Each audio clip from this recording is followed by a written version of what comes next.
All right, welcome back, everyone. We are now starting week number 5, and so we are moving right along. We're past the halfway point, and so I think we're getting into a routine here. You're doing a very good job with the assignment, so keep up the good work, um, and keep an ear out for announcements regarding future assignments. So, for instance, I'll be sending an announcement about the behavioral modification journals. So again, stay tuned for that. But ultimately, I'm very impressed with your collective performance, and so keep up the good work. So this week is a two-parter. We have 2 chapters. We're going to be discussing the learning chapter, and we're going to be discussing the memory chapter. And so unsurprisingly, those 2 chapters go hand in hand with one another. And so it's for that reason why we're going to be reviewing both. So let's talk about learning. So with learning, we're going to have 3 videos. And so we're going to define what learning is in this video, and we're going to discuss something known as classical conditioning in this video. Okay. So learning, what is it? Learning is, first of all, it's a process of acquiring through experience new and enduring information or behaviors. And so it is the process of acquiring new information. And so the human brain, in a sense, is kind of like a sponge. We take in a lot of information, and some of that information is enduring, and we can call upon that information at later points in time. We could either consciously call upon that information, or it might be unconscious. Okay. So, as I mentioned, we're going to talk about something in relation to learning. Specifically, we're going to talk about in this video something known as classical conditioning. And it's a form of what's known as associative learning, which real simply refers to learning that certain events tend to co-occur or go together. Okay? So conditioning, which is, again, a form of associative learning. So whenever we are learning associations, this is, again, known as conditioning. Okay? So for instance, we know that being yelled at is generally a bad thing. We've learned that through experience, so it's something that we generally try to avoid, right? So conditioning takes 2 main forms. The first type of conditioning that we're going to talk about in this video is known as classical conditioning. Here is a depiction of basically the first classical conditioning study that was performed by Ivan Pavlov, which we'll talk about here on the next slide. So classical conditioning. The other form of conditioning that we're going to talk about in the next video is something known as operant conditioning. But first, let's talk about Ivan Pavlov and what he was about and what he studied. So Ivan Pavlov. He was a Russian physiologist and Nobel Prize winner, so he won it in 1904. And what Pavlov specifically studied was dogs' digestive patterns. And so he had experiments in which, this sounds pretty grotesque, but he would have basically holes in a dog's stomach that he would surgically create. He would also have holes in like a dog's esophagus. And he was simply trying to understand how the dog's digestive system worked. His discovery of classical conditioning happened by happenstance. And so one day in the lab, as the story goes, he noticed dogs salivating at the sight of a person in a lab coat. So of course, these lab assistants, they would be feeding the dogs, right? And so basically the story goes that these dogs were able to learn this association of the research assistant and just seeing that research assistant and food. And so this response basically, or it triggered a response in the dog to where the dog would salivate upon sight of the research assistant. So they learned this, in this case, unconscious association between 2 things. And then Ivan Pavlov, he was basically the forefather of the behaviorist movement. We talked about behaviorism in chapter 1. It was a very major movement in psychology, perhaps the biggest. It took place in the early 1900s. But Pavlov, he studied in the late 1800s. And so again, it was kind of forming around this time. But nevertheless, if you remember, behaviorists, they focused on overt behavior. So things that you could directly observe. They didn't care about cognition at all or the black box of the mind. They just cared about things that you could directly perceive. So classical conditioning, this is a type of learning in which one learns to link two or more stimuli and anticipate events. And importantly, this happens at an unconscious level with involuntary behaviors. Okay. So classical conditioning involves basically a series of terms that we're going to talk about. And at first, I don't expect you to understand what each of these terms mean, but we're going to walk through an example and you will see these different aspects of classical conditioning at work. So again, we're going to go through definitions here. It might not click initially, but hold off until the next slide and hopefully it makes sense.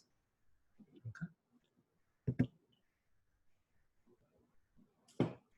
So classical conditioning involves, first of all, something known as a neutral stimulus.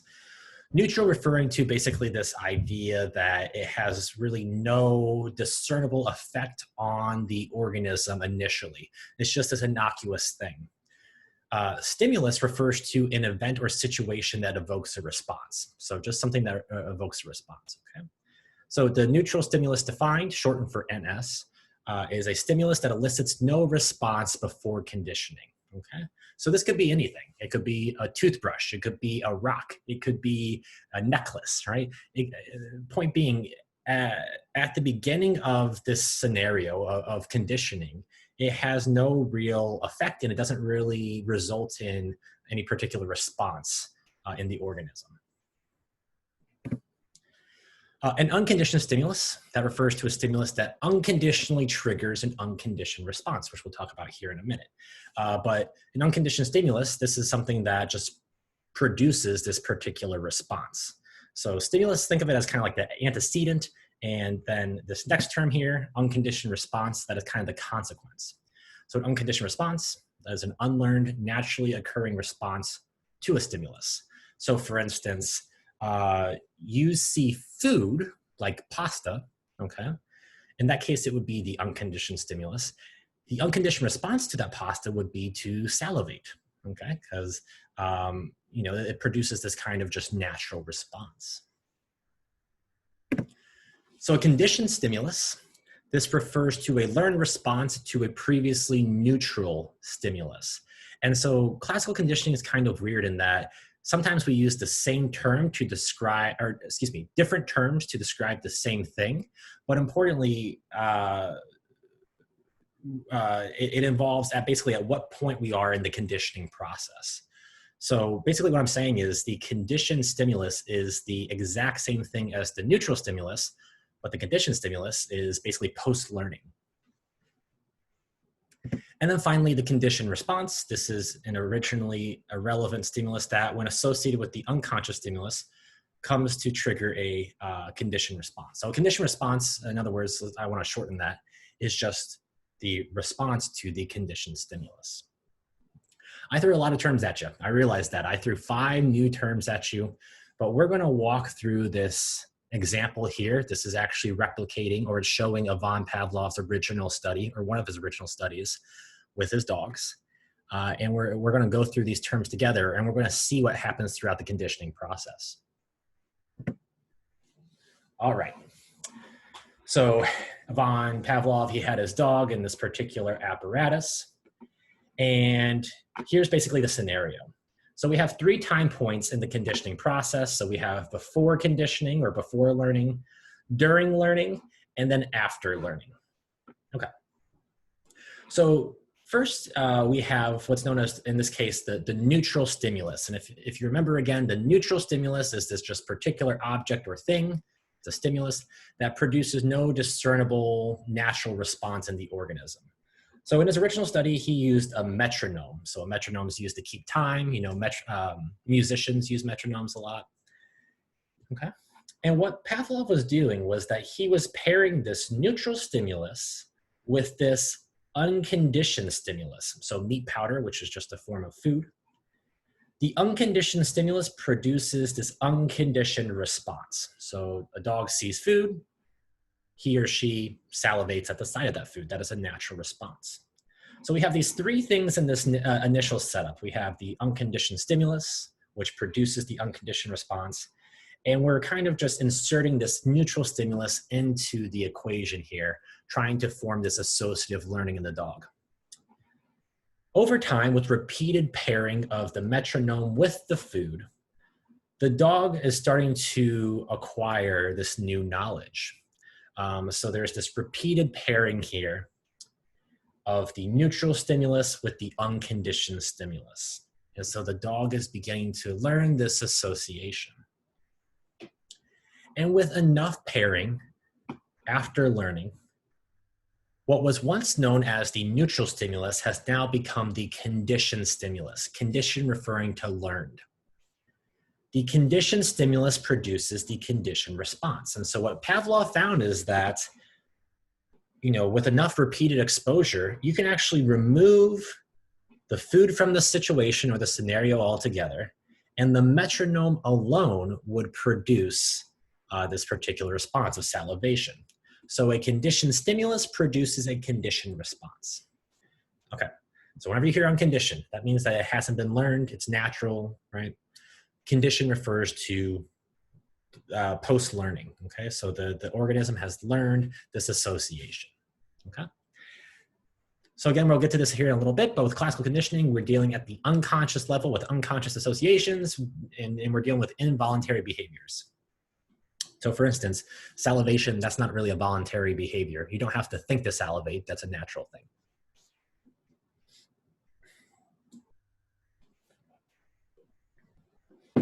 We're gonna go through a few more terms here in relation to classical conditioning.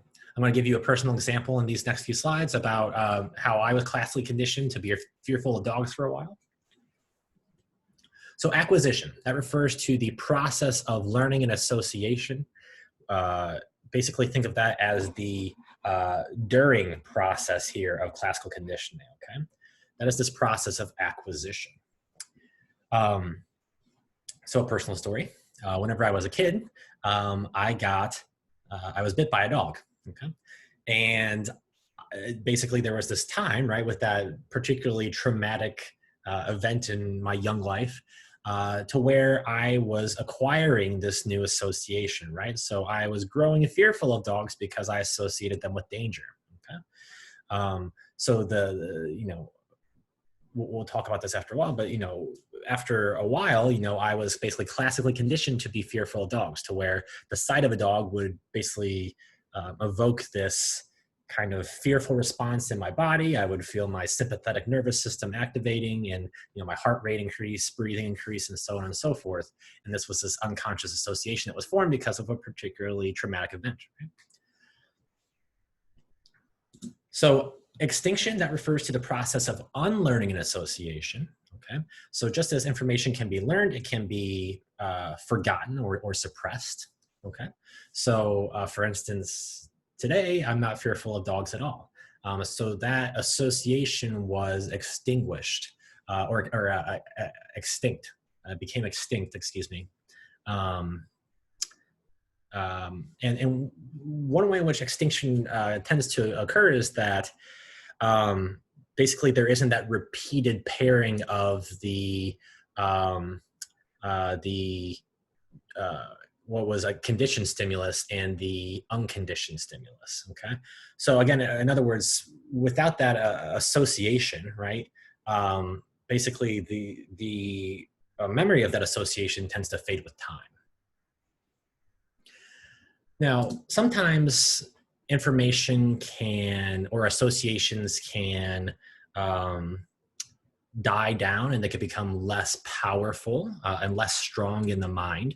But there is something known as spontaneous recovery, which basically refers to this reappearance after a pause of an extinguished conditioned response. And so importantly, associations, they can kind of dissipate, but they can also kind of reappear.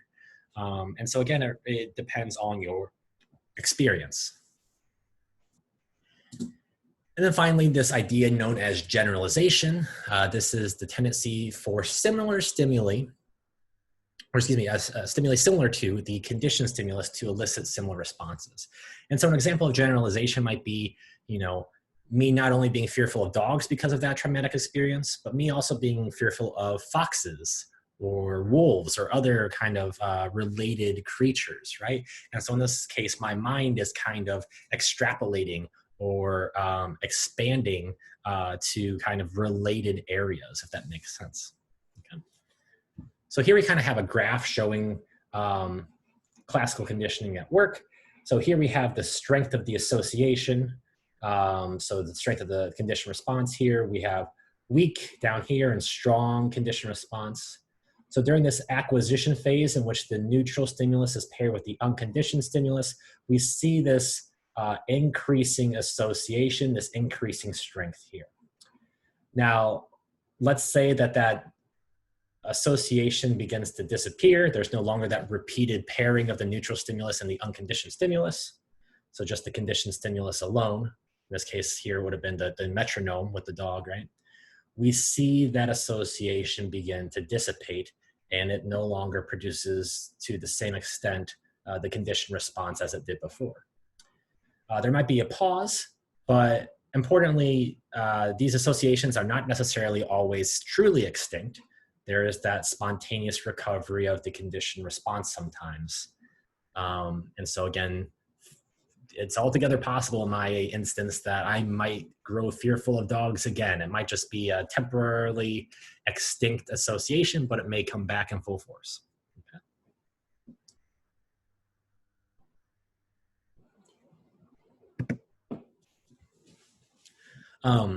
Behaviorist John Watson, he was very famous for his studies. One of his most infamous studies was a study known as the Little Albert experiment. This was performed in 1920 with his graduate assistant, Rayner. And so basically what Watson did is that he conditioned, through classical conditioning, he conditioned a 9-month-old named Albert to become frightened by a rat. And so what he did basically was that he paired loud noises with every presentation of a rat. And so he would give a rat to the child, he would bang pots and pans, he would just make very loud sounds, he would bang metal bars together, and it really frightened the child. Over time, Albert began to associate the rat, which was initially just the neutral stimulus. He associated that with fear, right? So in that scenario, the loud noises were the unconditioned stimulus. Signs of being startled, crying, that was kind of the unconditioned response. And then the rat, that was the neutral stimulus. Over time, the child learned to acquire this new association, and the rat became the conditioned stimulus, and the rat produced this conditioned response of fear, right? So different signs of fear. And so this study is very famous for a variety of reasons. So for one, it showed that humans can be classically conditioned just like dogs. It's also obviously very questionable in terms of its ethics. What was interesting is that Watson observed that Albert generalized his fear to other similar animals, such as white stuffed animals and rabbits. So we see that generalization take place. Okay. So it says at the bottom, he was classically conditioned to be fearful of rats. That is true, but he was also fearful of other related stimuli as well. Now you would anticipate over time, without that repeated pairing of the loud sound and the rat, that association would become extinguished. Okay.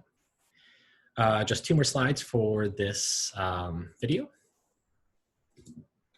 So many responses to many stimuli can be conditioned in many organisms. Okay. Some examples of classical conditioning include cues in addiction. So learning is very, very important in addiction, and it actually underlies to a great extent addiction and how it works. A big reason why individuals might relapse is because they are placed in the same environment as they were before, say, rehab.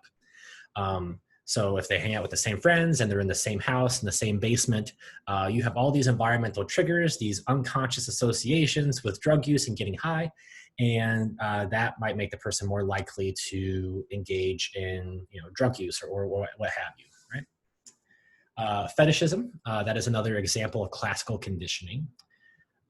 Many phobias, so for instance, like arachnophobia, the fear of spiders, that association is primarily formed through unconscious associations, associating associating a spider to be fearful, and also taste aversions. So I think all of us can think of a food that we will probably never eat again because we got sick from it, right? So we have food poisoning. So in that case there, you learned to associate that particular food with sickness, right? And so even by the sight of that food, it might produce this unconscious change in your physiology to where you feel nauseous and sick and you don't want to look at that food again or again, right? And so that's a classic example. This next video here, let's see, I'm going to do something real quick. Sorry, I always do this. Let's try that again. This is a video from The Office. So Jim classically conditions Dwight. I always like this video. So here's another example of classical conditioning.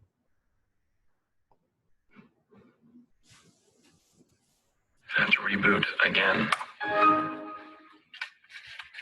Hey, Dwight, do you want an Altoid? What do you think?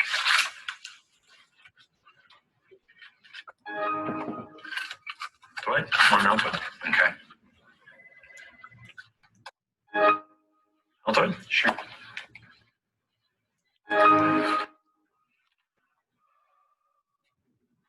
What are you doing? What? I don't know. Well, my mouth tastes so bad all of a sudden. So that's all I have for you for this video. So next video, we're going to discuss operant conditioning. Okay, so stay tuned.